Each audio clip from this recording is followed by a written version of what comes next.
আসসালামু আলাইকুম, বর্নিস cooking corner থেকে আপনাদের স্বাগত। আজকে আমি রান্না করব ইলিশ মাছ আর বড়ি দিয়ে সজনে ডাঁটা। এই ডাঁটাটার সিজন এখন না, সিজন বাদে বাজারে পেয়েছে, ডাঁটাটা নিয়ে এসছে। আমি ইলিশ মাছ দিয়ে এই ডাঁটাটা রান্না করে আপনাদের দেখাবো। চলুন তাহলে দেখে নেই ইলিশ মাছ বড়ি দিয়ে লাজনে ডাঁটা রান্না কিভাবে আমি করি। ইলিশ মাছ দিয়ে সজনে ডাঁটা রান্নার জন্য আমি প্রথমে বড়িগুলো ভেজে নিব। আমি এখানে কড়াই বসিয়ে দিয়েছি। বড়িগুলো আগে আমি শুকনো খোলায় ভেজে নিব। 2 মিনিট মতো শুকনো খোলায় ভেজে নিয়েছি। এখন তেল দিয়ে দিব। অল্প পরিমাণ তেল দিয়েছি। এখন তেলের মধ্যে ভেজে নিব বড়িগুলো। বড়ি ভেজে নেওয়া হয়ে গিয়েছে, তুলে নেব। এখন মাছগুলো ভেজে নেব, তার জন্য আমি কড়াইতে তেল দিয়ে দিয়েছি। এখন মাছ দিয়ে দিব। ইলিশ মাছগুলো বেশি কড়া করে ভাজা যাবে না, কড়া করে ভাজলে ইলিশ মাছের স্বাদ থাকবে না। এক সাইড ভেজে নেওয়া হয়ে গিয়েছে, এখন আমি উল্টিয়ে অপর সাইডে ভেজে নেব।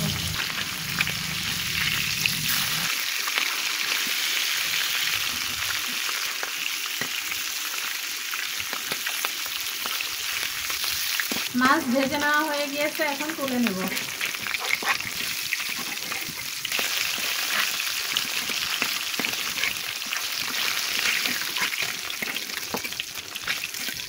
এখন মাছ ভাজা তেলের মধ্যে বাটা মশলা দিয়ে দিব।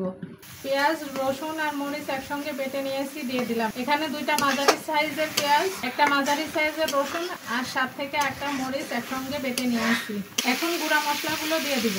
1 চামচ হলুদের গুঁড়া দিয়ে দিলাম, 1 চা চামচ মরিচের গুঁড়া দিয়ে দিলাম, 1 চা চামচ ধনিয়ার গুঁড়া দিয়ে দিলাম, 1/2 চা চামচ জিরার গুঁড়া দিয়ে দিলাম আর পরিমাণ মতো লবণ দিয়ে দিলাম।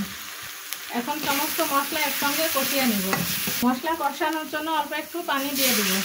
এখন মশলা ভালো করে কষিয়ে নিব। মশলা কষিয়ে নেওয়া হয়ে গিয়েছে, এখন ডাঁটা দিয়ে দিব। ডাঁটা দিয়ে মশলার সঙ্গে ভালো করে কষিয়ে নিব। ডাঁটা কষানোর জন্য আরও একটু পানি দিয়ে দিব। ডাঁটার সঙ্গে বড়িগুলো দিয়ে দিব। বড়িগুলো দিয়ে ভালো করে কষিয়ে নিব। এখন ঢাকনা দিয়ে ঢেকে 5 মিনিটের মতো কষিয়ে নিব। 5 মিনিট পরে ঢাকনা তুলে ডাঁটা নেড়ে দিব। আবারও 5 মিনিট মতো ঢাকনা দিয়ে ঢেকে কষিয়ে নিব। 5 মিনিট পরে আবারও ঢাকনা তুলে নেড়ে দিব। ভালো করে কষিয়ে নেওয়ার জন্য আর একটু পানি দিয়ে দিব। আবারও ঢাকনা দিয়ে ঢেকে 10 মিনিটের মতো কষিয়ে নিব।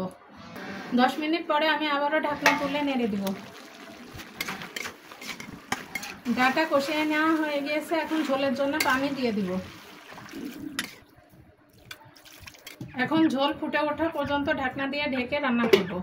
ঢাকনা তুলে দেখে নেব ঝোল ফুটেছে কিনা। ঝোল ফুটে গিয়েছে, এখন মাছগুলো দিয়ে দিব।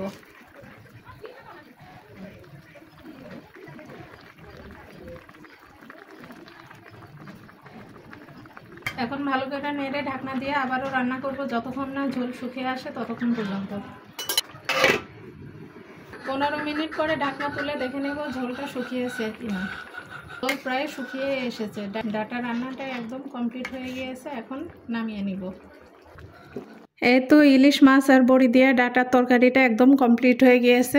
আমার রান্না যদি আপনাদের ভালো লেগে থাকে তাহলে অবশ্যই আমার চ্যানেলটি সাবস্ক্রাইব করে দিবেন, বেশি বেশি করে শেয়ার করে দিবেন আর ভিডিওতে একটি লাইক দিয়ে দিবেন। আজকে এ পর্যন্ত, আল্লাহ হাফেজ।